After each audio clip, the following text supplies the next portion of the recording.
Saint-Dié est en grand chantier actuellement avec Qu'est-ce qui vous anime quelle est l'idée derrière tout ça, de vouloir enfin, donner un coup de jeune, j'allais dire. Tous ces grands travaux ont pour objectif essentiel d'avoir une offre en matière sociale, culturelle, sportive, économique, compétitive, vis-à-vis d'autres villes européennes, et notamment des villes proches, qu'elles soient en France, au Luxembourg, en Belgique, en Allemagne, en Suisse, de manière à permettre la poursuite de l'activité économique, la croissance économique et le retour à l'emploi.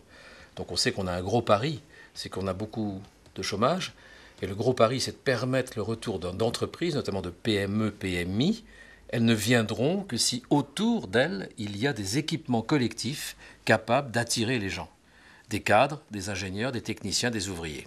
Vous avez déjà des outils, comme le CIRTES, dans la recherche notamment? Oui, alors dans la recherche directement liée aux entreprises, nous avons des outils, notamment le CIRTES, qui est un des 10 pôles, je dis bien un des 10 pôles français choisis par les pouvoirs publics pour être directeur dans le domaine, en ce qui nous concerne, de la conception de produits.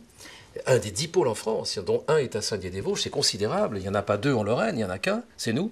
Mais autour de cela, il ne faut pas simplement penser à la technologie pour les entreprises, il faut penser à ce qui fait la vie de tous les jours des gens. C'est-à-dire que les gens qui travaillent dans les entreprises ou qui sont appelés à y travailler, les jeunes qui veulent rester dans la région, les personnes âgées qui ont pris leur retraite, elles doivent avoir des équipements. Ces équipements, ils sont de toute nature et notamment des équipements aqualudiques, sportifs, culturels, etc. Ouais, alors pour reprendre la main sur l'économique et justement dynamiser, après retrouver en tout cas des acteurs, des gens qui viennent habiter ici, quand on n'a pas les moyens, la solution c'est de faire du PPP. Nous avons les moyens puisque notre ville investit régulièrement entre 5 et 8 millions nets d'euros par an depuis des années et des années, et qu'en même temps elle se désendette de manière massive parce que nous avions eu un contrat de ville autrefois qui nous avait beaucoup aidé, mais évidemment il fallait l'accompagner par des emprunts. Donc nous faisons les deux mouvements, désendettement et investissement. Et donc on a les moyens de notre développement. Ce développement est raisonnable. Le PPP, c'est la prise de risque par un partenaire privé qui va à la fois concevoir, exploiter, entretenir, maintenir et moderniser en permanence un équipement aqualudique qui est un équipement touristique, sportif, familial, d'entretien du corps, de gymnastique, de sport, etc. Un équipement touristique. C'est un pôle de développement touristique. Si je mise sur le tourisme pour développer la ville, il faut que je le traduise par des équipements à la hauteur de l'ambition. Oui, vous voulez vraiment rentrer dans l'industrie touristique? Oui, nous rentrons dans l'industrie touristique parce que, à côté de l'industrie traditionnelle qui est essentielle et qui est basée sur l'innovation, nous avons besoin d'une industrie nouvelle qui est très peu développée dans les Vosges finalement, en dehors des pistes de ski. Qu'est-ce qu'il y a dans le tourisme vosgien? Pas grand-chose. Alors que nous avons une forêt merveilleuse, une nature exceptionnelle et surtout un accueil des habitants qui vaut le coup. Donc nous sommes certains que dans les 20 prochaines années, le tourisme sera un élément majeur de la création d'emplois ici, d'où le centre aqualudique, d'où le théâtre et la salle culturelle classée Seine de Lorraine que vous avez vue. Et d'où aussi le camping, d'où l'hôtel? Oui, l'équipement hôtelier, la rénovation, j'ai cédé il y a quelques jours la Banque de France que nous avions racheté à celle-ci il y a 2-3 ans. Nous l'avons recédé à un opérateur qui va construire un hôtel 3-4 étoiles de 40 à 45 chambres. Nous avons cédé un ancien centre étudiant qui ne correspondait plus aux besoins des étudiants pour en faire un hôtel, un nouvel hôtel de 2 étoiles. Nous avons un hôtel, d'autres hôtels qui se développent et des restaurants qui se sont créés. Un restaurant au bureau dans un ancien centre qui appartenait à la ville et qui réussit énormément. Ses commandes sont complètes jusqu'à, je crois, la fin octobre, etc., etc. L'équipement touristique est créateur d'emplois, car à chaque fois, c'est 10, 15, 20 emplois qui sont créés. Des petites quantités, en effet. Mais les petites rivières font les grands ruisseaux, font les petites rivières, qui font elles-mêmes les grands fleuves. En jouant la carte touristique, comme ça, vous coupez l'herbe sous le pied aussi à votre principal opposant?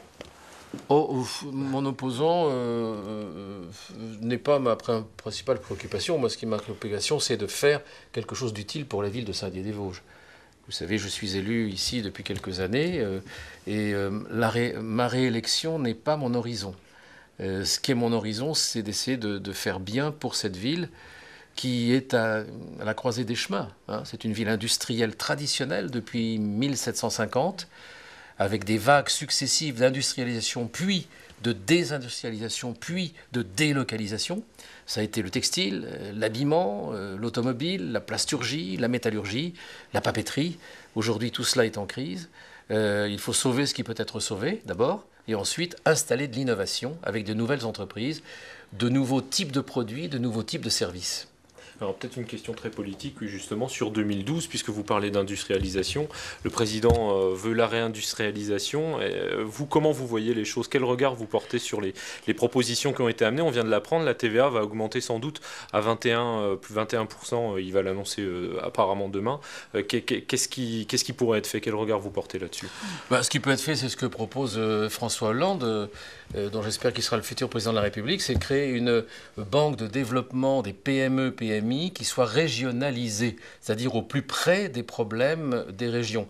Ici, on n'a pas les mêmes problèmes qu'en Gironde, qui est un autre département industriel, et qui se trouve en région Aquitaine. La région Aquitaine n'a pas les mêmes problèmes que la région Nord-Pas-de-Calais, et ainsi de suite. Et donc, il faut être auprès des réalités, auprès des travailleurs, des ouvriers, des techniciens, auprès des gens qui forment. Les enseignants doivent être rétablis dans leur statut et dans la confiance que la France met en eux. La politique scolaire, universitaire, technologique et la politique de recherche sont au cœur de ce qu'il faut faire. C'est ce que propose François Hollande et c'est pourquoi j'ai choisi cette option-là, c'est de rénover mon pays et de rénover mon petit pays, l'ADO d'Assy, dans cette optique-là, qui sera la seule efficace. Par rapport à l'Allemagne, vous n'avez pas la même approche, ou en tout cas, vous sortez un peu du discours qu'on entend régulièrement. Vous parlez des politiques de marque, politiques de brevets. Pour ici, l'industrie qui souffre, c'est ça qui fait défaut? On a une formidable entreprise qui s'appelle Gantois, par exemple, dont le nom et la marque sont connus dans toute l'Europe. Elle a été en crise, elle a connu 3 ou 4 crises successives. Elle est aujourd'hui en redressement. Celui-ci est encore fragile, mais je compte bien sur lui pour réaffirmer la vocation industrielle. Et qu'est-ce qui va être réaffirmé derrière Gantois? C'est essentiellement la marque. Qui s'y frotte s'y pique. C'est la devise du métal perforé et tissé. C'est une bonne idée, car derrière ce rhinocéros qui ne cède pas, il y a la PMI qui reconquiert, qui avance et qui, obstinée vers le succès, peut conquérir de nouveaux champs et de nouveaux marchés. Mais ça, c'est vraiment la démarche que l'industrie doit... Bien sûr, c'est une démarche qui a été suivie de l'autre côté du Rhin et qui est la seule productive. Pourquoi est-ce que l'Allemagne aujourd'hui fait, et je parle au plan national cette fois-ci, un excédent commercial d'environ 150 milliards d'euros par an, alors que nous venons de faire le triste résultat de 90 milliards de déficit par an? C'est-à-dire qu'en fait, entre les deux pays, la France et l'Allemagne, qui sont l'un pour l'autre, et le premier client et le premier fournisseur, il y a 250 milliards d'euros de différence d'enrichissement par an au détriment de la France et au bénéfice de l'Allemagne. Il faut corriger cela. Et si on veut corriger cela, il faut une politique locale, une politique qui localement reconquiert petit à petit, avec patience, obstination, je dirais avec la hargne, avec la niaque, des positions nouvelles en matière industrielle. Et on ne peut reconquérir de l'industrie que si on a autour des équipements collectifs valables. Voilà notre raisonnement. Je suis d'ailleurs, honnêtement, je suis le seul maire d'une ville de cette importance à avoir une conception cohérente, organisée et avoir une vision un peu de l'avenir, quoi. Et c'est ça qui importe. C'est que moi, je relie le culturel, par exemple, au sportif et à l'industrie. Je relie l'innovation technologique à l'innovation sociale. C'est-à-dire, je pense qu'on ne peut pas mobiliser des ouvriers quand on les paye au SMIC et qu'on leur dit « surtout tu travailles et tu te tais ». On mobilise des ouvriers quand on les paye un peu mieux dès qu'on le peut et que l'on fait appel à leur intelligence, à leur organisation, à leur proposition. La démarche participative dans l'entreprise est indispensable. Il faut remobiliser les Français sur leur industrie. Il faut redonner aux uns et aux autres une foi dans l'industrie et dans l'économie française. Moi, j'en ai vraiment assez par-dessus la tête des gens qui disent qu'on est condamné au déclin. Et finalement, depuis quelques années, on s'aperçoit qu'on glisse vers le déclin. Il faut donc redonner du peps à la France, redonner de l'espoir. Un des candidats, celui que je soutiens, François Hollande, il dit redonner un peu de rêve à la France. Mais le rêve, c'est pas inconsistant, c'est un rêve vers des objectifs, des objectifs solides, sérieux, concrets.